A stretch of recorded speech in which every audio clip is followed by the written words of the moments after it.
ಬೇಡ ಸರ್ ಬಿಡಿ ಸರ್ ಅಚ್ಚಿ ಎಸ್ ಸರ್ ಸಾಮಾಜಿಕ ಅಲ್ಲ ನಾಗರಿಕ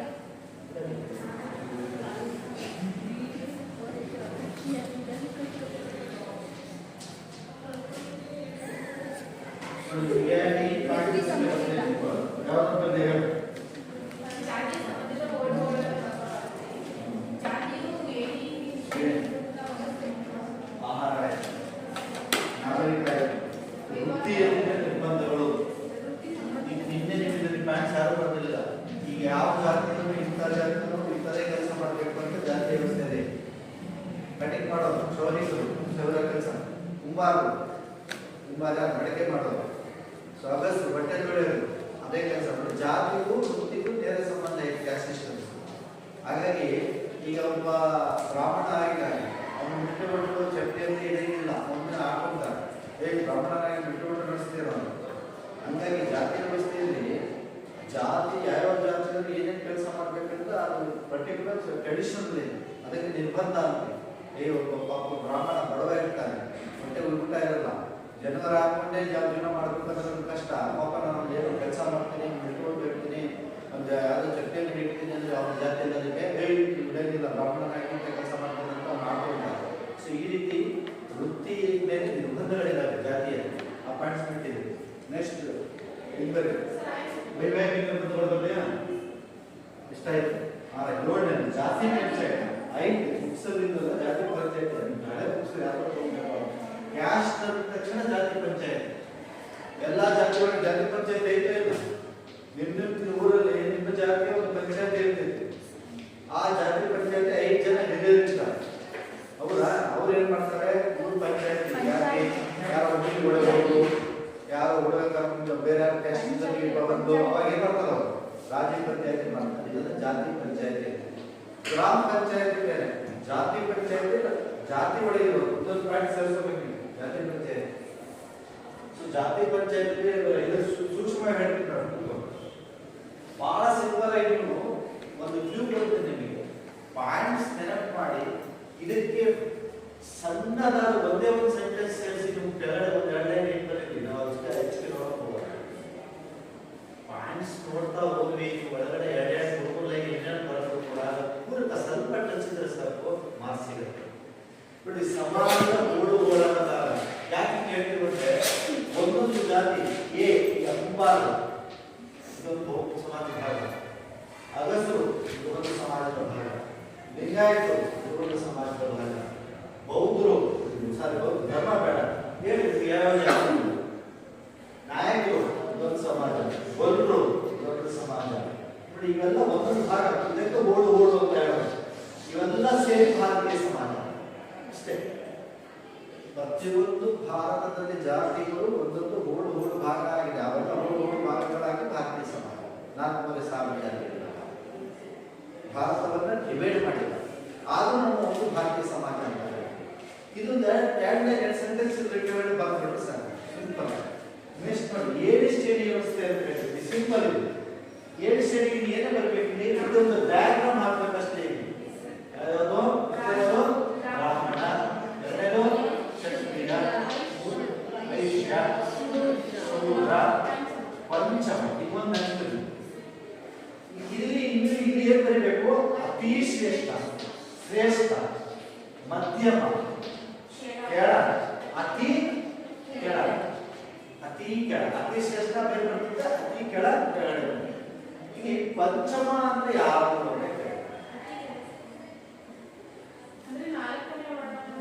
ಸ್ಪರ್ಶಕ್ಕೆ ಯೋಗ್ಯರಲ್ಲದವರು ಹುಟ್ಟಿದ್ರೆ ಮೈಲಿಗೆ ಆಗ್ತಾರೆ ಅಂತ ಹೇಳ್ತಾರೆ. ಇದು ಹುಟ್ಟಲ್ಲ, ಯಾರು ಊರೊಳಗೆ ಬಿಟ್ಕೊಳಲ್ಲ, ಊರೊಳಗೆ ಬಿಟ್ಕೊಳಲ್ಲ ಯಾರನ್ನ, ಪಂಚಮ. ಅವರನ್ನ ನಾವೆಲ್ಲರೂ ಬಿಟ್ಬಿಟ್ರೆ ಏನಾಗುತ್ತೆ, ಅಸ್ಪೃಶ್ಯತೆ. ನಾವು ಹೋಗಿ ನೀರು ಹಾಕ್ಬಿಟ್ಟು ಮೈಲಿಗೆ ಆಗ್ತಾರೆ ಅಂತ ಮನೆಗಳು. ಇವರನ್ನ ಪಂಚಮ ಅಂತ ಹೇಳ್ತಾರೆ. ಅಂದ್ರೆ ಸ್ಪರ್ಶಕ್ಕೆ ಯೋಗ್ಯರಲ್ಲ ಮನುಷ್ಯ, ಅವ್ರು ನಿಜ. ಆದ್ರೆ ನಾವು ಹುಟ್ಟಿದ್ರೆ ಯಾಕಂದ್ರೆ ಮೈಲಿಗೆ ಆಗುತ್ತೆ. ಇದು ಯಾವ ನ್ಯಾಯ ಹುಟ್ಟಿಲ್ಲ, ಬಟ್ ಜಾತಿ ವ್ಯವಸ್ಥೆಯಲ್ಲಿ ಹುಟ್ಟಿದ್ವಿ ಪಂಚಮ ಅಂತ ಹೇಳ್ತಾರೆ. ನೀವು ಸ್ಪರ್ಶಕ್ಕೆ ಯೋಗ್ಯರಲ್ಲದವರನ್ನ ಪಂಚಮ, ಇದು ನಿಮ್ದಲ್ಲಿ ಹುಟ್ಟಿದ್ರೆ ಅವ್ರಿಗೆ ಮೈಲಿಗೆ ಆಗುತ್ತೆ. ಸ್ವಲ್ಪ ಮಾಸಿಕ ಹೇಳ್ತಾರೆ, ಸ್ಪರ್ಶಕ್ಕೆ ಯೋಗ್ಯರಾದ ವರ್ಣ ಪಂಚಮ. ಇದೊಂದೇ. ಸೊ ಇಲ್ಲಿ ದ್ವಿಜ ಮತ್ತು ದ್ವಿಜೇತರ ಅಂತ ಒಂದು ಪ್ರಶ್ನೆ ಇದೆ. ಒಂದು, ಎರಡು, ಮೂರು ದ್ವಿಜ. ದ್ವಿಜ ಅಂದ್ರೆ ಏನು? ಇದು ದ್ವಿಜ ಅಂದ್ರೆ ಎರಡು ಹುಟ್ಟಿದೆ ಅಂತ. ಒಂದು ಜೈವಿಕ ಹುಟ್ಟು, ತಾಯಿ ಹೊಟ್ಟೆಯಿಂದ ಬರೋದು ಸಾವಯವ ಹುಟ್ಟು ಒಂದು. ಇನ್ನೊಂದು ಜನಿವಾರ ಹಾಕೊಂಡ ಅದು ದ್ವಿಜ. ಎರಡು ಹುಟ್ಟನ್ನು ಹೊಂದಿರೋದು. ಒಂದು ದೇವರ ಹುಟ್ಟು, ದೇವರ ಕೃಪೆ, ಒಂದು ತಾಯಿಯ ಕೃಪೆ. ಯಾರು ಜನಿವಾರವನ್ನು ಹಾಕೊಳ್ಳುವ ಅರ್ಹತೆ ಇದೆ, ಯಾರಿಗೆ ಎರಡು ಹುಟ್ಟುಗಳನ್ನು ದೇವರು ಕರುಣಿಸಿದ್ದಾನೆ ಅವರು ದ್ವಿಜರು. ಇವರು ಒಂದೇ ಹುಟ್ಟು, ಕೇವಲ ಲೈಂಗಿಕ ತೃಪ್ತಿಗಾಗಿ ಹುಟ್ಟುತ್ತವರು. ಇವರಿಗೆ ಜನಿವಾರ ಹಾಕುವ ಹಕ್ಕಿಲ್ಲ. ಶೂದ್ರರು ಮತ್ತು ಪಂಚಮರು, ಅದಕ್ಕೆ ಇವರನ್ನು ವಿಜೇತರರು ಅಂತಾರೆ. ಇವರಿಗೆ ಜನಿವಾರ ಯಾರು ಹಾಕೋಂಗಿಲ್ಲ. ಇತ್ತೀಚೆಗೆ ಎಲ್ಲರೂ ಚೌಕಿ ಕೆಲಸ ಮಾಡಬೇಕಾದ್ರೆ ಎಲ್ಲರೂ ಹಾಕೊಂಡು ಸುಮ್ಮನೆ ಮಾಡ್ತಾರೆ. ಆದ್ರೆ ಜಾತಿ ವ್ಯವಸ್ಥೆಯಲ್ಲಿ ಏನಿರ್ತಂತವರಿಗೆ ಶೂದ್ರ ಮತ್ತು ಪಂಚಮರಿಗೆ ಏನು ತಾಯಿ ಪ್ರಕೃತಿಕೃತವಾಗಿ ಇವರಿಗೆ ದೇವರ ಕೃಪೆಯಿಂದ ಆಗುವಂತಹಲ್ಲ. ಇವರು ದೇವರ ಕೃಪೆಯಿಂದ ಹುಟ್ಟುತ್ತವರು. ಅದಕ್ಕೆ ಎರಡು ಹುಟ್ಟುತ್ತಾರೆ. ಜನಿವಾರ ಹಾಕೋದನ್ನ ದ್ವಿಜ, ವಿಜೇತರ. ಏನು ಶ್ರೇಣಿ ಆದ್ಮೇಲೆ ಆಹಾರ ಮತ್ತು ಸಾಮಾಜಿಕ ಸಂಪರ್ಕದ ಮೇಲೆ ಇಲ್ಲಿ ಕಚ್ಚಾ ಮತ್ತು ಪಕ್ಕಾ ಆಹಾರ ಅಂತ ಹೇಳ್ಬೋದು. ಇದಕ್ಕೆ ಕೆಳಗಡೆ ಏನು ಬರಬೇಕು? ಕಚ್ಚಾ ಮತ್ತು ಪಕ್ಕಾ. ಕಚ್ಚಾ ಆಹಾರ ಅಂದ್ರೆ ಏನು? ಕಚ್ಚಾ ಆಹಾರ ಅಂದ್ರೆ ನೀರಿನಿಂದ ತಯಾರಿಸಿದ ಆಹಾರ, ಬರೀ ನೀರಲ್ಲಿ. ಪಕ್ಕಾ ಆಹಾರ ಅಂದ್ರೆ ತುಪ್ಪ, ಹಾಲಿನಿಂದ ಮಾಡಿದಂತ ಆಹಾರ.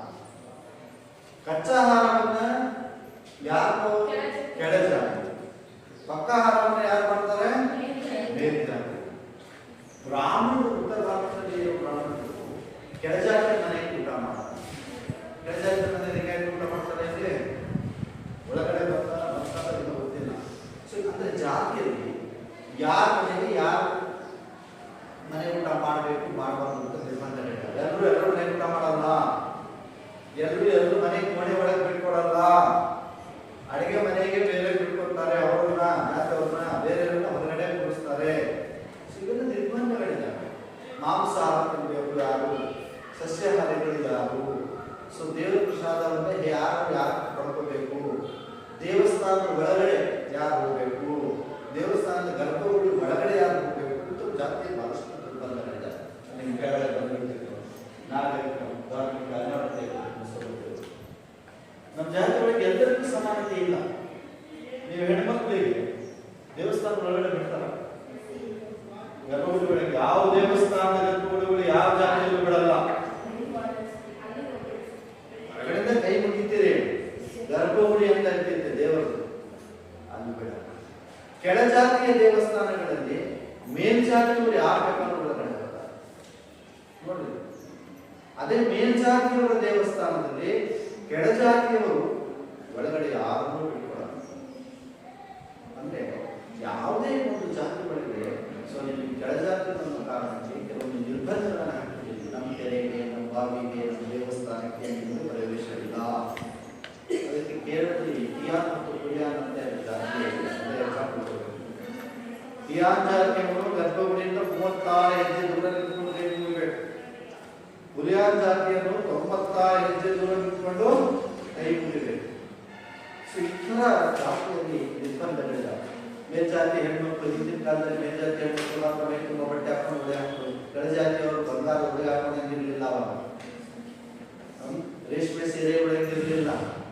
ಅವ್ರ ಮದುವೆಗಳಲ್ಲಿ ಗೋಲ್ ಬಾರ್ಸಂಗಿರ್ಲಿಲ್ಲ. ಅವ್ರ ಛತ್ರಿಯಲ್ಲಿ ಹಿಡಿಯಂಗಿರ್ಲಿಲ್ಲ. ಕುದುರೆ ಸವಾರಿಯನ್ನು ಮಾಡಂಗಿರ್ಲಿಲ್ಲ.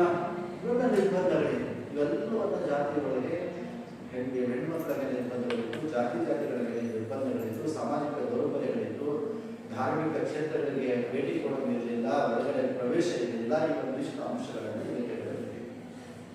ಸೊ ಇದಾದ್ಮೇಲೆ ವೃತ್ತಿ ಅಂತ ನಾನು ಹೇಳಿದೆ. ವೃತ್ತಿ ಅಂದ್ರೆ ಏನು? ಕೆಲಸ. ಯಾವ ಜಾತಿಯನ್ನು ಯಾವ ಕೆಲಸ ಮಾಡ್ಬೇಕಂತ ಜಾತಿ ವ್ಯವಸ್ಥೆ ಹೇಳ್ಬಿಟ್ಟಿದೆ. ಅಗಸ ಕೆಲಸ ಅಗಸ, ಕುಂಬಾರ, ಮಡಿಕೆ, ಕ್ಷೌರಿಕ ಯಾವ ಜಾತಿ ಇರುತ್ತೆ? ಕಟಿಂಗ್ ಮಾಡೋದು ನೋಡಿ ಹೆಂಗೆ ಅಕ್ಕ ಸಾಲಿಗ ಇದು ಬೆಳ್ಳಿ ಬಂಗಾರ ತಯಾರಿಸ್ತಾರಲ್ಲ ಅಕ್ಕ ಸಾಲಿಗಳು. ಸೊ ಮಾರ್ವಾಡಿಗಳು ನೋಡಿ ಅವ್ರ ಜಾತಿಗೂ ಹೆಸರು ಬಿಸ್ನೆಸ್ ಮಾರ್ವಾಡಿ ಬಟ್ಟೆ ಅಂಗಡಿ ಬಂಗಾರದ ಅಂಗಡಿ ಅವರು. ಸೊ ಹೀಗೆ ಪ್ರತಿಯೊಂದು ಜಾತಿಯಲ್ಲಿ ಆಯಾ ಜಾತಿಗೆ ಒಂದು ಪರ್ಟಿಕ್ಯುಲರ್ ಆದಂತ ಕೆಲಸ ಇದೆ. ಹಾಗಾಗಿ ಜಾತಿ ವ್ಯವಸ್ಥೆಯಲ್ಲಿ ಪ್ರತಿಭೆಗೆ ಅವಕಾಶ ಇದೆ. ಒಬ್ಬ ಕೆಳಜಾತಿಯವರು ಬಹಳ ಪಂಡಿತ ಇದ್ದಾನೆ, ಅವನಿಗೆ ಎಲ್ಲ ವೇದ ಗೊತ್ತು, ಸಂಸ್ಕೃತ ಗೊತ್ತು, ಎಲ್ಲ ಗೊತ್ತು. ನಾನು ತಿರುಪತಿಯಲ್ಲಿ ಅಥವಾ ಧರ್ಮಸ್ಥಳದ ನಾನು ಪೂಜಾರಿ ಕೆಲಸ ಮಾಡ್ತೀನಿ ಅಂದ್ರೆ ಅವನಿಗೆ ಕೂಡ ಯಾಕೆ ಅಂದಾಯ. ಈ ಹುಡುಗಿಗೆ ಇಡೀ ಸಂಸ್ಕೃತ ಮತ್ತೆ ಕುಡಿದು ಅಲ್ಬಿಟ್ರೆ ಮಂತ್ರಗಳೆಲ್ಲ ಗೊತ್ತು. ಅವರಿಗಿಂತ ಒಳ್ಳೆ ಶ್ಲೋಕ ಮಂತ್ರ ಹೇಳ್ತಾರೆ ದೇವಸ್ಥಾನದಲ್ಲಿ. ಆದ್ರೆ ಅವರಿಗೆ ಅವಕಾಶ ಇಲ್ಲ. ಹೆಣ್ಮಕ್ಳಿಗೆ ಯಾವ ದೇವಸ್ಥಾನದಲ್ಲಿ ಪೂಜಾರಿ ಮಾಡಿದ್ದಾರೆ ಎಲ್ಲ ಹೆಣ್ಮಕ್ಳು ಪೂಜಾರಿಗಳು ಯಾರು ಇದು ಕ್ಯಾಸ್ಟ್ ಅಲ್ಲಿ ಜಾತಿಗೂ ಮತ್ತು ವೃತ್ತಿಗೂ ನೇರ ಸಂಬಂಧವಿದೆ. ಯಾವ್ಯಾವ ಜಾತಿಯಲ್ಲಿ ಏನೇನು ಕೆಲಸ ಮಾಡಬೇಕು ಅಂತ ಪರ್ಟಿಕ್ಯುಲರ್ ಆಗಿ ನಾವು ಆರಾಮಲ್ಲಿ ಫಿಕ್ಸೆಟ್ ಮಾಡಬೇಕು. ಹಾಗಾಗಿ ನಿರ್ಬಂಧಗಳಿದ್ದಾವೆ. ಇನ್ನು ವೈವಾಹಿಕ ನಿರ್ಬಂಧಗಳು ಇದು ನಿಮ್ಗೆ ಗೊತ್ತೇ ಇದೆ.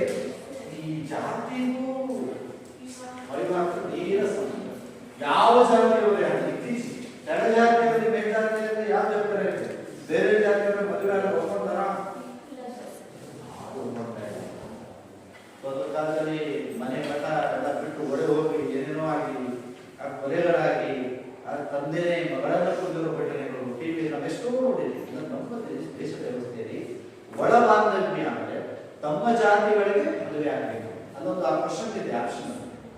ಅಲ್ಲಿ 4 ಕೊಟ್ಟಿರ್ತಾನೆ, ಅದರಲ್ಲಿ 4 ಕೊಟ್ಟಿದ್ದಾನೆ. ನಮ್ಮ ಸಮೂಹದೊಳಗೆ, ನಮ್ಮ ಸಮಾಜದೊಳಗೆ, ಬೇರೆ ಸಮುದಾಯದೊಳಗೆ ಅಂತ. ಅದನ್ನೆಲ್ಲ ತಡೆಯಬೇಕು. ಯಾವ ಸರಿ ಉತ್ತರದು ತಮ್ಮ ಸ್ವಜಾತಿಯಲ್ಲೇ ಮದುವೆ ಆಗಬೇಕು ಅನ್ನೋ ನಿಯಮವೇ ಒಳ ಬಾಂಧವ್ಯ. ಈಗ ನಿಮ್ ಜಾತಿ ಯಾವುದು? ಬೆಸ್ತರಲ್ಲೇ ಮದುವೆ ಆಗ. ಅದರಲ್ಲಿ ಯಾವ ಜಾತಿಯಲ್ಲಿ ಬೇರೆ ಸಬ್ ಪಂಗಡಗಳಿರ್ತವೆ. ಅಣ್ಣ ತಮ್ಮ ಆಗೋರನ್ನು ಬಿಟ್ಟು ಏನಂತಾರೆ ಈಗ ಈ ಅಕ್ಕ ಎಲ್ಲರೂ ಬೆಸ್ತರಿದೆ. ಆದ್ರೆ ಬೆಸ್ತರಲ್ಲಿ ಇವರಿಗೆ ಅಣ್ಣ ಆಗೋರು ಮದುವೆ ಆಗಲ್ಲ. ಅದರಲ್ಲಿ ಬೇರೆ ಇದು ಮಾಡಿರ್ತಾರೆ. ಏನೋ ಕುಟುಂಬ ಕುಲ, ಏನು ದೇವರು ಏನೋ ಮಾಡ್ಕೊಂಡಿರ್ತಾರೆ. ಆ ಪ್ರಕಾರ ಮದುವೆ ಆಗಬೇಕು ಅಂತ. ಸೊ ಹೀಗೆ ಪ್ರತಿಯೊಂದು ಜಾತಿ ಒಳಗೆ ತಮ್ಮ ಜಾತಿಯಲ್ಲೇ ಮದುವೆ ಆಗಬೇಕು ಅನ್ನೋದು ಜಾತಿಯ ಪ್ರಬಲ ನಿಯಮ. ಅದನ್ನ ಒಳ ಬಾಂಧವ್ಯ ವಿವಾಹ ಪದ್ಧತಿ ಅಂತ ಹೇಳಿ. ಬೇರೆ ಜಾತಿ, ಬೇರೆ ಧರ್ಮಕ್ಕಂತೂ ನಮ್ಮಲ್ಲಿ ಯಾವ ಆಸ್ಪದನೇ ಇಲ್ಲ. ಒಂದ್ ವೇಳೆ ಅಪರೂಪಕ್ಕೆ ಎಲ್ಲೋ ಒಂದೊಂದ್ ಕಡೆ ಆಗ್ತದೆ, ಬಹಳ ಅಪರೂಪ, ನಡೆಯೋದು ಬಹಳ ಕಷ್ಟ. ಇಂಟರ್ ಕ್ಯಾಸ್ಟ್ ಮ್ಯಾರೇಜ್ಗಳು ಬಹಳ ಕಷ್ಟ. ಇತ್ತೀಚಿನ ದಿನಗಳಲ್ಲಿ 3ಕ್ಕೆ 1 ಸಕ್ಸಸ್ ಆಗ್ತಾ ಇಲ್ಲ. ಯಾರೋ ಇಟ್ಟು ಹುಡುಗ ಹುಡುಗಿ ಚೆನ್ನಾಗಿ ನೌಕರಿ ನಿಂತು ಇಟ್ಟು ದುಡಿತಾ ಇದ್ರೆ ಅಂಥವು ಸಕ್ಸಸ್ ಆಗಿಲ್ಲ. ಯಾಕಂದ್ರೆ ಕುಟುಂಬ ಅವನು ಏನು ಆದಾಯ ಇದ್ದಂಗೆ ಮನೆಯಲ್ಲಿ ಕೂತ್ಕೊಂಡು ಅಪ್ಪನ ಜೇಬಲ್ಲಿ 20 ರೂಪಾಯಿ ಸ್ಟಾರಿಗೆ ಕತ್ಕೊಂಡು ತಿನ್ಕೊಂಡು ಅವನು ಯಾವುದೋ ಹುಡುಗಿ ಕರ್ಕೊಂಡು ಹೋದ್ರೆ ಜೀವನ ಮಾಡ್ತಾನೆ. ಸಾಧ್ಯನೇ ಇಲ್ಲ. ಅವನು ಒಂದು 2-3 ತಿಂಗಳು ಅದೇ ಬೆಂಗಳೂರು ಮೇಷ್ಟಿಗೆ ಸುತ್ತಾಡಿ ಮತ್ತೆ ಬಳೆ ಬರ್ತಾರೆ. ಸೊ ಈ ಥರದ ಬದುಕುಗಳು ಆಗ್ತವೆ. ಹಾಗಾಗಿ ಭಾರತದಲ್ಲಿ ಎಲ್ಲ ಜಾತಿಗಳಲ್ಲಿ ಒಳಬಾಂಧವ್ಯಗಳಿದ್ದಾವೆ. ಜಾತಿ ಪಂಚಾಯತಿ ಸಿಂಪಲ್ ಕೇಳ್ತಾರೆ. ಜಾತಿ ಪಂಚಾಯತಿ ಅಂದರೆ ಜಾತಿಯ 5 ಜನ ಹಿರಿಯ ಮುಖಂಡರ ಒಳಗೊಂಡ ಸಮಿತಿ. ಇಷ್ಟೇ. ಜಾತಿಯ 5 ಜನ ಹಿರಿಯ ಮುಖಂಡರಿಂದ ಆದಂತ ಸಮಿತಿ ಜಾತಿ ಪಂಚಾಯತಿ. ಎಲ್ಲ ಜಾತಿಗಳಲ್ಲಿ ಹಿಂದೆ ಕಾನೂನುಗಳಿಂದ ಇದ್ದಾಗ ಜಾತಿ ಪಂಚಾಯತಿನ ಹಿಡಿ ಊರನ್ನ ಕಂಟ್ರೋಲ್ ಮಾಡ್ತಾ ಇದ್ದಾರೆ. ಇವತ್ತು ಏನಾಗಿದೆ, ಅವ್ರ ಕೆಲಸ ಕಡಿಮೆ ಆಗಿದೆ. ಜಾತಿ ಪಂಚಾಯತಿ ಕೆಲಸ ಅಂದ್ರೆ ಅದರ ಪ್ರಭಾವ. ಇವತ್ತು ಕೋರ್ಟ್ ಕೇಸ್ ಕಚೇರಿಗಳು ಬಂದ್ರೆ ಬಾರ ಅವ್ರಿಗೆ ಅಂತ ಹೇಳ್ತೀಯಾ, ಅವನ ನಾಟ ಅವ್ರ ಮಾತಾಡ್ತಾನೆ, ಅವನ ನೆಟ್ಟ ನಾ ಕೋರ್ಟಿಗೆ ಪೊಲೀಸ್ ಸ್ಟೇಷನ್ ಹೋಗೋಣ ಅಂತ ಹೋಗೋ ಜನ ಈಗ. ಆದ್ರೆ ಹಿಂದೆ ಜಾತಿಯವರು ಕುತ್ಕೊಂಡು ಗಡ್ಡೆ ಮೇಲೆ ತೀರ್ಮಾನ ಮಾಡಿ ನಿಮ್ಮ ಹುಡುಗಿಗೆ ನಿಮ್ಮ ಹುಡುಗ ಮೋಸ ಮಾಡಿದ್ದಾನೆ, ತಾಳೆ ಕಟ್ಟು ಅವರೇ ಕಟ್ಬಿಡ್ಬೇಕು, ಇಲ್ಲ ಊರಿಂದ ಬಹಿಷ್ಕಾರ ಆಗ್ತಾ ಇದೆ. ಊರೊಳಗೆ ಬಿಟ್ಕೊಂಡ್ಬಿಟ್ಟಿರುತ್ತೆ. ಅವನ ಆಸ್ತಿ ಅಣ್ಣ ಬಂದು ಜಗಳ, ಆಸ್ತಿ ವಿಚಾರಕ್ಕೆ ಜಾತಿಯವರು ಸೇರ್ಕೊಂಡು ತೀರ್ಮಾನ ಮಾಡ್ತಾ ಇದೆ. ಈಗ ಹೋಗ್ತಾ ಇಲ್ಲ. ಆದ್ರೆ ಹಿಂದೆಲ್ಲ ಕೆಲಸ ಮಾಡ್ತಾ ಇದೆ. ಆದ್ರೆ ಈಗಲೂ ಇದೆ ಜಾತಿ. ಎಲ್ಲಾ ಜಾತಿಗಳಿಗೂ ಜಾತಿ ಪಂಚಾಯತಿ ಇದೆ. ನಿಮ್ಮೂರಲ್ಲಿ ಹೋಗಿ ಒಬ್ಬಟ್ಟು ಹೇಳಿದೆ, ನಮ್ಮ ಜಾತಿ ಪಂಚಾಯತಿ ನಾಯಕರು ಯಾರು ಗೌರವ ಸೇರ್ಕೊಂಡು ಎಲ್ಲ ಮುಖಂಡರು ಪೂಜಾರಿ 5 ಜನ ಮಾಡಿರ್ತಾರೆ. ಆ 5 ಜನ ಸಮಿತಿಯಿಂದ ಒಳಗೊಂಡಂತ ಪಂಚಾಯತಿಗಳು ಸಹ ಜಾತಿ ಪಂಚಾಯತಿ ಇದೆ. ಎಲ್ಲ ಜಾತಿಗಳಲ್ಲಿ ಇದೆ. ಇದು ಕ್ಯಾರೆಕ್ಟರ್ಸ್ ಜಾತಿ. 7ರಲ್ಲಿ ನೀವು ಕನಿಷ್ಠ 6 ತಗೊಳ್ಳಿ. 10 ಮಾರ್ಕ್ಸ್ ಕೇಳ್ತಾರೆ. ನೋಡಿ ನಾನು ಮತ್ತೆ ಹೇಳಿದ್ದೀನಿ 10 ಮಾರ್ಕ್ಸ್ ಕೇಳಿದಾಗ ಇದ್ರ ಮುಂದೆ ಫಸ್ಟ್ ಏನ್ ಬರಬೇಕು, ಜಾತಿ ಎಂಬ ಪದ ಹೇಗೆ ಉತ್ಪತ್ತಿ ಆಗಿದೆ. ಕಾಷ್ಟ ಎಂಬ ಯಾವ ಭಾಷೆ, ಲ್ಯಾಟಿನ್ ಭಾಷೆಯ ಕಾಷ್ಟ ಎಂಬ ಪದದಿಂದ ಬಂದಿದೆ. ಜಾತಿ ಎಂದರೇನು ಅಂತ ಒಂದು ಪ್ರಶ್ನೆ ವ್ಯಾಖ್ಯೆ ಕೊಟ್ಕೊಂಡಿದ್ರು. ಜಾತಿ ಅಂದ್ರೆ ಏನು ಒಂದು ವ್ಯಾಖ್ಯೆ ಕೊಟ್ಟು 10 ಮಾರ್ಕ್ಸ್ಗೆ, ಅಥವಾ ನೀವು ಫಸ್ಟ್ ಇಷ್ಟ ಕೊಟ್ಟಿದ್ರು ವ್ಯಾಖ್ಯೆ ನೆನಪಾಗಲಿಲ್ವಾ, ಜಾತಿ ಎಂಬ ಪದವು ಲ್ಯಾಟಿನ್ ಭಾಷೆಯ ಕ್ಯಾಸ್ಟ್ ಎಂಬ ಪದವು ಲ್ಯಾಟಿನ್ ಭಾಷೆಯ ಕಾಷ್ಟ ಎಂಬ ಪದದಿಂದ ಬಂದಿದೆ. ಇನ್ನೊಂದು ಕೇಳಿದ್ರು ನಾನು ದುಡ್ಡಕ್ಕೆ ಸ್ಪ್ಯಾನಿಷ್ ಮತ್ತು ಪೋರ್ಚುಗೀಸ್ ಭಾಷೆಯ ಕಾಷ್ಟ. ಈ ಕಾಷ್ಟ ಅಂದ್ರೆ ಏನು ಅಂತ ಕೇಳ್ತಾರೆ. ಇದು ನೆನಪಿದೆ, ಸ್ಥಳೀ ಅಥವಾ ಜನಾಂಗ. ದುಡ್ಡಕ್ಕೆ ಕೇಳಬಹುದು ಕಾಷ್ಟ ಎಂಬ ಪದದ ಅರ್ಥ ಏನು. ಇವೆರಡರಲ್ಲಿ ಆಪ್ಷನ್ ಯಾವ್ದು ಇರುತ್ತೋ ಅದು ನೋಡ್ಕೋಬೇಕು. ಸ್ಥಳೀ ಇದ್ರೆ ಜನಾಂಗ ಇದ್ರೆ ಜನಾಂಗ ರಹಿತ. ಅನುವಂಶೀಯತೆ ಅಂದ್ರೆ ಅದೇ ಅನುವಂಶೀಯತೆ ಹೇಳ್ಬೋದು. ಜನಾಂಗ, ತಳಿ, ಅನುವಂಶೀಯತೆ ಎಲ್ಲ ಅದಕ್ಕೆ ಅರ್ಥಗಳು ನೀಡಬೇಕಾಗ್ತದೆ. ಇಷ್ಟು ನೀವು ಕ್ಯಾಸ್ಟ್ 10 ಮಾರ್ಕ್ಸ್ ಕ್ವಶನ್ಸ್ ಬಹಳ ಇಂಪಾರ್ಟೆಂಟ್. ಇದರ ಬಗ್ಗೆ ಇದಾದ್ಮೇಲೆ ಇನ್ನೊಂದು 10 ಮಾರ್ಕ್ಸ್ ಮೂರನೇ ಪಾಠ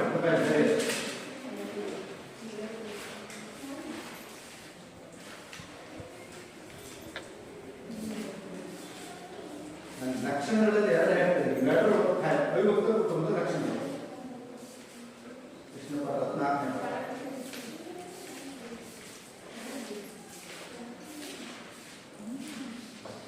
ಇಲ್ಲೇ ಅವಿಭಕ್ತ ಕುಟುಂಬದ ಲಕ್ಷಣಗಳು.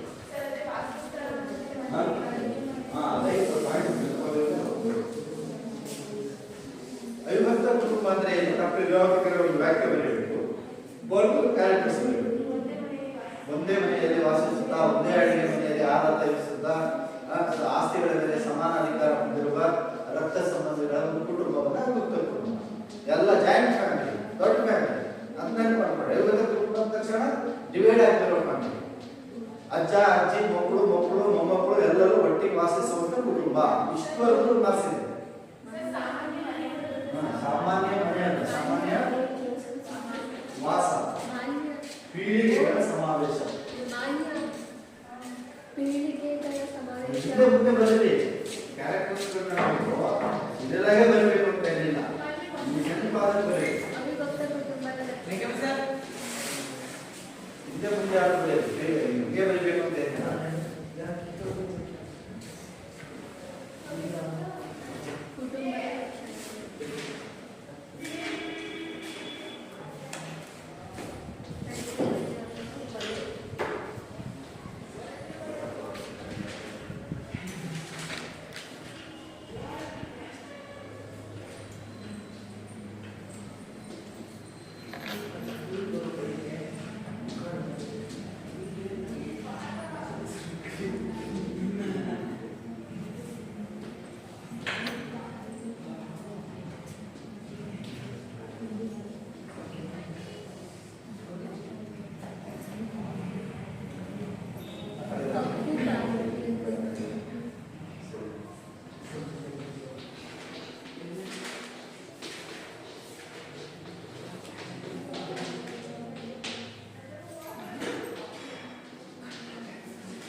ಸಾಮಾನ್ಯ ಮನೆ ಅಂದ್ರೆ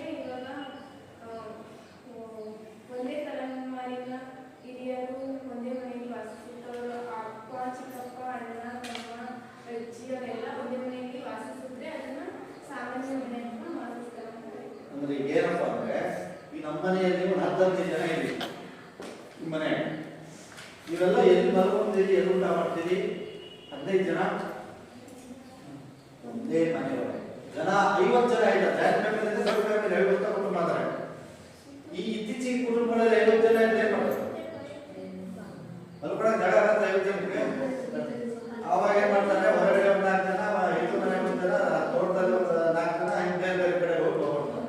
ಆದ್ರೆ ಹಿಂದಿನ ದೊಡ್ಡ ಮನೆಗಳಲ್ಲಿ ಏನ್ ಮಾಡ್ತಾ ಇತ್ತು, ಎಷ್ಟೇ ಜನ ಇದ್ರು ಕೂಡ ಎಲ್ಲರೂ ಕೂಡ ರಾತ್ರಿ ಊಟ ಮಾಡಿ ಅದೇ ಮನೆಯಲ್ಲಿ ವಾಸ ಮಾಡ್ತಾ ಇದ್ರು. ಇದಕ್ಕೆ ಸಾಮಾನ್ಯ ಮನೆ ಅಥವಾ ವಾಸಸ್ಥಳ. ನೆಕ್ಸ್ಟ್ ಪೀಳಿಗೆ. ಪೀಳಿಗೆ ಅಂದ್ರೆ ನಿಮ್ದೊಂದು ಪೀಳಿಗೆ, ನಿಮ್ಮ ಅಪ್ಪನೊಂದು ಪೀಳಿಗೆ, ನಿಮ್ಮ ಅಜ್ಜನೊಂದು ಪೀಳಿಗೆ, ಹೌದಾ? ನಿಮ್ಮ ತಾಯಿಯೊಂದು ಪೀಳಿಗೆ, ಇನ್ನೊಂದು ಪೀಳಿಗೆ ಅಂತ. ಜಾಯಿಂಟ್ ಫ್ಯಾಮಿಲಿ ಅಂದ್ರೆ ಏನು? ಕನಿಷ್ಠ 3 ಪೀಳಿಗೆಗಳಿರ್ತವೆ. ಈಗ ನಿಮ್ಮ ಮನೇಲಿ ಯಾರು ನಿಮ್ಮ ಮನೆಗೆ ಯಾರು ನೋಡಿ, ಇವರು ಜಾಯಿಂಟ್ ಫ್ಯಾಮಿಲಿ. ಅಜ್ಜಿ ಇನ್ನೂ ಜೊತೆಗಿದ್ದಾರೆ, ದೊಡ್ಡಪ್ಪ ಇದ್ದಾರೆ, ಇವ್ರ ತಂದೆ ಇದ್ದಾರೆ, ಇವ್ರ ಮಕ್ಕಳು ಇದ್ದಾರೆ. ಎಷ್ಟು ಫ್ಯಾಮಿಲಿ? ಇಷ್ಟು ಮಕ್ಕಳಂದ್ರೆ ಇವ್ರ ತಾಯಿ ಮಕ್ಕಳು. ಎಷ್ಟು ಫ್ಯಾಮಿಲಿ ಆದ್ರು ತಲೆಮಾರಿ ಎಷ್ಟಾಯ್ತು? ಇವ್ರ ಅಜ್ಜನ ಇವರು ಅಜ್ಜನ ಪೀಳಿಗೆ, ಅಜ್ಜ, ಇವರ ತಂದೆ, ಮಕ್ಕಳು.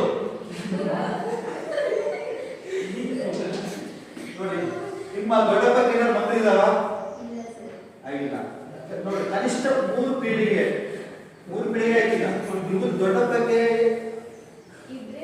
ಮಕ್ಕಳಿಗೆ ಯಾರೋ ಮಕ್ಕಳಾದ್ರೆ 4 ಪೀಳಿಗೆ ಮದುವೆ ಆಗಿ ಅವ್ರ ಮದುವೆ ಆಗ. ಈಗ 3 ಪೀಳಿಗೆ ಇರೋದ್ರಿಂದ ಇದು ಜಾಯಿಂಟ್ ಫ್ಯಾಮಿಲಿ. ಪೀಳಿಗೆಗಳು, ಒಂದೊಂದು ಪೀಳಿಗೆಗಳು 3, 4 ಅಂತವು ಜಾಯಿಂಟ್ ಫ್ಯಾಮಿಲಿಯಲ್ಲಿ. ಇವಳಿಗೆ ಮದುವೆ ಆಯ್ತು, ಇವಳಿಗೆ ಮಕ್ಕಳಾಯ್ತು, ಅಲ್ಲಿಗೆ 4ನೇ ಪೀಳಿಗೆ, 4ನೇ ಪೀಳಿಗೆ.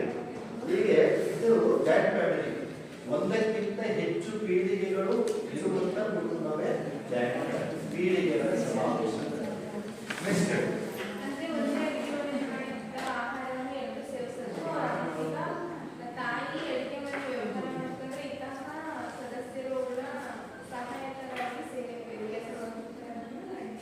ಅಡಿಗೆ ಮನೆ. ನೋಡಿ, ನಾವು ಅದಕ್ಕೆ ಹೇಳ್ತೀವಿ ಜಾಯಿಂಟ್ ಫ್ಯಾಮಿಲಿ. ಹಿಂದಿನ ಕಾಲದಲ್ಲಿ 60, 70, 100 ಜನ ಇರೋದು ಕುಟುಂಬದಲ್ಲಿ. ನಿಮ್ಮ ಮನೆಗೆ 5-6 ಜನ, 10-12 ಜನ ಇರೋರಿಗೆ ಅಡಿಗೆ ಮಾಡಕ್ಕೆ ಬೆಳಿಗ್ಗೆ ಜಗಳ ಆಗ್ತಾ ಇರ್ತಾರೆ. ಏನ್ ಮಾಡ್ಬೇಕು, ವೇಸ್ಟ್ ಮಾಡ್ಬೇಕು, ಈಗ ಪಾಪ ಅವರು 3 ಹೊತ್ತು ಹಿಂದಿನ ಕುಟುಂಬಗಳು, ರೈತರ ಕುಟುಂಬಗಳು ಬೆಳಗ್ಗೆ 10 ಗಂಟೆ 9 ಗಂಟೆ ಒಳಗೆ ಒಂದು ತಿಂಡಿ ಊಟ. ಅವಾಗ ತಿಂಡಿನೇ ಮಾಡ್ತಾ ಇರಲಿಲ್ಲ.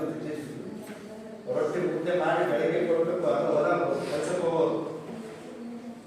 5-6 ಜನ ಸೊಸೆಯಂದ್ರೆ ಇದ್ರೆ ನಿಮ್ಮ ಮನೆಗೆ ತಾಯಿ ಹೋಗ್ರೇನ? ಇಬ್ರು ಇದ್ದಾರೆ. ಇಬ್ರು ಅಡ್ಜಸ್ಟ್ ಮಾಡ್ಕೊಂಡು ಕೆಲಸ ಮಾಡ್ತಾರೆ. ಗಂಟೆ ಬಿಡ್ತಾರೆ.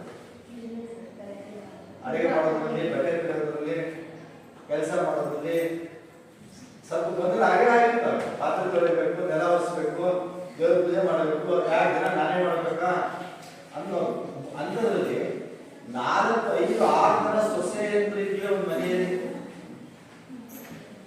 ಏನಾಗ್ತದೆ? ಬಂದಿಲ್ಲ. ಎಷ್ಟು ಹಿಂದಿನ ಕಾಲದಲ್ಲಿ ಹೆಂಗಿರ್ಬೋದು ಬಂದು ಅಲ್ಲಿ ಅತ್ತೆ ಕುಟುಂಬದ ಯಜಮಾನಿ, ದೊಡ್ಡ ಅತ್ತೆ, ಅಡಿಗೆ ಮನೆಗೆ ಯಜಮಾನಿ. ಅವಳೆಲ್ಲ ಹಾಕ್ಬಿಡ್ತಿದ್ರು. ಈ ವಾರ ಕಡೆ ತೊಳೆಯೋದು ನಿಂತು, ಪಾತ್ರೆ ತೊಳೆಯೋದು ನಿಂತು, ಅಡಿಗೆ ಮಾಡೋದು ನಿಂತು, ನೆಲ ಒರೆಸೋದು, ಮಕ್ಕಳಿಗೆ ಸ್ನಾನ ಮಾಡಿಸೋದು ನಿಂತು, ಎಲ್ಲ ಹಚ್ಕೊಳ್ಳೋದು. ವಾರ ಇದೆಲ್ಲ ಅಡಿಗೆ ಸಾಮಾನು. ಇವ್ರಿಗೆ ಅನುಭವ ಇಲ್ಲ. 100 ಜನಕ್ಕೆ 50 ಜನಕ್ಕೆ ಅಡಿಗೆ ಮಾಡ್ಬೇಕಂದ್ರೆ ಈ ಹುಡುಗಿ ಒಂದೇ ಸರಿಗೆ ಮಾಡೋದ್ರೆ ಸಾಂಬಾರ್ ಎಷ್ಟು ಮಾಡಬೇಕು, ಉಪ್ಪು ಎಷ್ಟು ಹಾಕಬೇಕು, ತರಕಾರಿ ಎಷ್ಟು ಕೊಯ್ಬೇಕು, ಐಡಿಯಾ ಇಲ್ಲ ನಿಮಗೆ. ಯಾರೋ ಇಬ್ರು ಹೆಚ್ಚಿಗೆ ಬಂದ್ರೆ ಸಾಂಬಾರ್ ಏನಾರು ಮಾಡಿರ್ತೀವಿ, ಅನ್ನ ಏನಾರು ಮಾಡಿ ಬೆಳೆಸಿರ್ತೀವಿ. ಆದ್ರೆ ಅವ್ರು ಅಷ್ಟೊಂದು ಜನಕ್ಕೆ ಅಷ್ಟೊಂದು ನೀಟಾಗಿ ಅಷ್ಟೊಂದು ಜನಕ್ಕೆ 3 ಹೊತ್ತು ಊಟವನ್ನು ತಯಾರು ಮಾಡ್ತಾ ಇರೋದು ಎಷ್ಟು ವಿಶೇಷ. ಆಮೇಲೆ ಅಡಿಗೆ ಮನೆ ಅಂದ್ರೆ ದೇವಸ್ಥಾನ ಇದ್ದಂಗಿತ್ತು. ಪ್ರತಿನಿತ್ಯ ಹೆಣ್ಮಕ್ಳುಗಳಿಗೆ ತಕ್ಷಣ ಪಾತ್ರೆ ಎಲ್ಲ ತೊಳೆದು ಯುವತಿ ಹಚ್ಚಿ ಉಗಡಿ ಮನೆಗೆಲ್ಲ ಹಚ್ಚಿ. ಅವಾಗೆಲ್ಲ ಗ್ಯಾಸ್ ಇಲ್ಲ, ಬರೀ ಅಡಿಕೆ ಕಟ್ಟಿಗೆ ಒಲೆ ಅವೆಲ್ಲ ತೊಳೆದು ದಿನ ಮಾಡಬೇಕು. ಅಷ್ಟು ಭಯ ಭಕ್ತಿಯಿಂದ ಮಾಡಬೇಕು. ಇತ್ತೀಚಿನ ಹೆಣ್ಮಕ್ಳು ಅಡಿಗೆ ಹಚ್ಚಿ ಆ ಪಾತ್ರೆ ಒಳಗಡೆ ಬಿಡೋಕೆ ಸ್ಟಾರ್ಟ್ ಮಾಡಿದ್ರೆ ಆ ಬೇರೆಯೊಳಗೆ ಅಸತಿ ನಿಂತಾರೆ.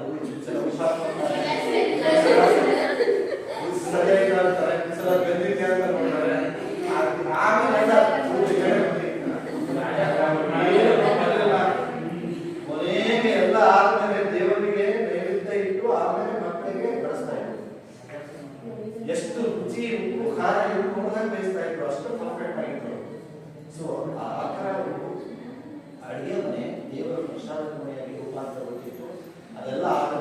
ಇವತ್ತು ಏನು ಆಹಾರ ಮಾಡಿದ್ದಾರೆ ಅದೇ ಆಹಾರ ಮಕ್ಕಳಿಗೆ ಒಂದೇ, ಎಲ್ರಿಗೂ ಒಂದೇ. ನನ್ನ ಮಕ್ಕಳಿಗೆ ಬೇರೆ, ಅವ್ರ ಮಕ್ಕಳಿಗೆ ಬೇರೆ, ಅವ್ರ ಮಕ್ಕಳಿಗೆ ಬೇರೆ ಬೇರೆ ಬೇರೆ ಒಬ್ಬ ಮಾಡಿಲ್ಲ. ಜಾಯಿಂಟ್ ಫ್ಯಾಮಿಲಿ, ದೊಡ್ಡ ಫ್ಯಾಮಿಲಿ, ಎಲ್ಲ ಮಕ್ಕಳು ಒಂದೇ, ಎಲ್ಲ ಸದಸ್ಯರು ಒಂದೇ. ಅವ್ರು ಏನು ಮಾಡ್ತಾರೆ ಅದನ್ನೆಲ್ಲರೂ ಸೇರಿ ಮಾಡ್ತಾರೆ. ಈ ರೀತಿ ಜಾಯಿಂಟ್ ಫ್ಯಾಮಿಲಿ ಅಡುಗೆ ಮನೆ ಕಾರ್ಯನಿರ್ವಹಿಸ್ತಾ ಇದ್ದೀವಿ. ನೆಕ್ಸ್ಟ್ ಸಾಮಾನ್ಯ ಧಾರ್ಮಿಕ ಕ್ರಿಯೆಯಾಗಿ ಅಂದ್ರೆ ಇಲ್ಲಿ ಧಾರ್ಮಿಕ ಕ್ಷೇತ್ರವನ್ನು ಕೇಂದ್ರಬಿಂದುವಾಗಿರುತ್ತೆ. ಎಲ್ಲ ಕುಲದೇವರನ್ನ ಪೂಜೆ ಮಾಡೋದಿಲ್ಲ. ಇವಾಗ ಬೇರೆ ಬೇರೆ ಹೋಗಿದ್ರು ಹಬ್ಬದಿಂದಾಗಿ ಒಟ್ಟಿಗೆ ಸೇರ್ತಾರೆ.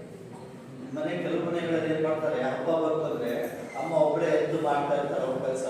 ಕೆಲವರು ರಜಾ ಅಂತ ಬರ್ಕೊಂಡಿರ್ತಾರೆ. ಎಲ್ಲರೂ ಕೂಡ ಭಾಗಿಯಾಗುವುದಿಲ್ಲ. ಯಾವುದೇ ಹಬ್ಬ ಹರಿದಿನಗಳಲ್ಲಿ ಬೆಳಗ್ಗೆ ಎದ್ದು ಎಲ್ಲರೂ 5 ಗಂಟೆಯೊಳಗೆ 6 ಗಂಟೆಗಳ ಸ್ನಾನ ಮಾಡಿಕೊಂಡು ಎಲ್ಲ ಪೂಜೆ ಪುನಸ್ಕಾರದಲ್ಲಿ ದೇವಸ್ಥಾನಕ್ಕೆ ಹೋಗ್ತಾರೆ, ಹೋಗ್ಕೊಂಡಿರ್ತಾರೆ, ಟಿವಿ ನೋಡ್ತಾ ಇರ್ತಾರೆ, ಚಾ ಕುಡಿದಿರ್ತಾರೆ. ಅದು ಜಾಗೃತಿ ಆಗ್ತಿರಲಿಲ್ಲ. ಇವತ್ತು ಹಬ್ಬ ಅಂದರೆ ಎಲ್ಲರೂ ಸಕ್ರಿಯವಾಗಿ ಒಳ್ಳೆ ರೀತಿಯಲ್ಲಿ ದಾರ ಗೀನ ಮಾಡಿಕೊಂಡು ಮಡಿ ಬೆಳಿಗ್ಗೆ ಮಾಡಿಕೊಂಡು ಎಲ್ಲರೂ ಕೂಡ ಆ ದೇವಸ್ಥಾನ, ಮನೆಯ ಕುಲ ದೇವರ ಪೂಜೆ, ಹಿರಿಯರ ಪೂಜೆಗಳಲ್ಲಿ ಸಕ್ರಿಯವಾಗಿ ಭಾಗಿಯಾಗ್ತದೆ. ಇದನ್ನೇ ಹೇಳೋದು. ನೆಕ್ಸ್ಟ್ ಆಸ್ತಿ. ಇಡೀ ಕುಟುಂಬಕ್ಕೆ ಹೇಳ್ತೀನಿ ಹೇಳಿ. ಆಸ್ತಿಯಲ್ಲಿ ಹಿರಿಯರು ಪಡಿತಾ ಬಂದಿರ್ತಾರೆ. ಇತರರು ತಿರಸ್ಕರಿಸಿಕೊಂಡಿದ್ದಾರೆ. ಇಲ್ಲಿ ಆಸ್ತಿ ಈ ಕುಟುಂಬಕ್ಕೆ 22 ಜನ ತಂದ್ಕೊಳ್ತಾರೆ. ಯಾರು ಒಬ್ಬರಿಗೆ ಸೇರಿದ್ದಾರೆ, ಸಮಾನ ಅಧಿಕಾರ. ಕುಟುಂಬದ ಯಜಮಾನ ಒಬ್ಬನ ಹೆಸರಲ್ಲಿ ಇಟ್ಟರೂ ಕೂಡ ಅವನು ಕಾರಣ ಬೇಕಾದಂಗೆ ಅಲ್ಲಿ ಬಳಸಂಗಿಲ್ಲ. ಎಲ್ಲ ಮಕ್ಕಳಿಗೂ ಅದು ಸಮಾನ.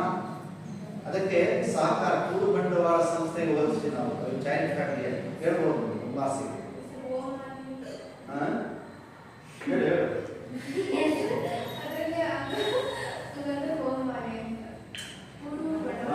ಕೂಡು ಬಂಡವಾಳ ಸಂಸ್ಥೆ ಅಂದ್ರೆ ಸಹಕಾರ ಸಂಘ.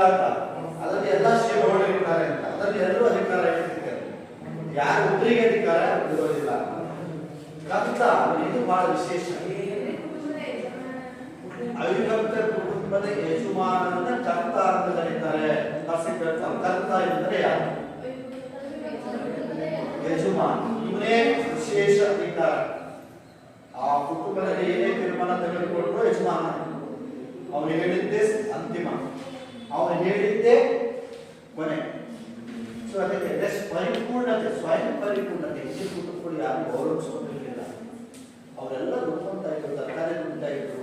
ಅವ್ರು ಬೇಳೆ, ಕಾಳು, ತರಕಾರಿ, ದವಸ, ಧಾನ್ಯ ಎಲ್ಲ ಅವರೇ ಉತ್ಪಾದನೆ ಮಾಡ್ಬಿಟ್ಟಿದ್ರು. ಅವ್ರು ಯಾವ ಕರೆಂಟ್ ಬೇಕಾಗಿಲ್ಲ, ಮಿಕ್ಸಿ ಬೇಕಾಗಿರಲಿಲ್ಲ, ಯಾವ ರುಬ್ಬೋ ಬೇಕಾಗಿಲ್ಲ. ನಿಮಗೆ ಇವತ್ತು ಕರೆಂಟ್ ಇಲ್ಲ, ಮಿಕ್ಸಿ ಇಲ್ಲ ಅಂದ್ರೆ ನಿಮ್ಮ ಬೆಳಿಗ್ಗೆ ತಿಂಡಿ ಊಟ ಇಲ್ಲ.